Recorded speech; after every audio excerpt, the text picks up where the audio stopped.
Рожденных дворцами, мир и покой в шалаше.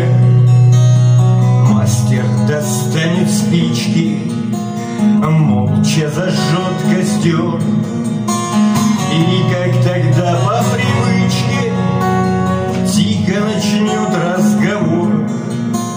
Все мы сегодня собрались, все как когда-то давно, поднимались вверх и летали, и опускались на самое дно.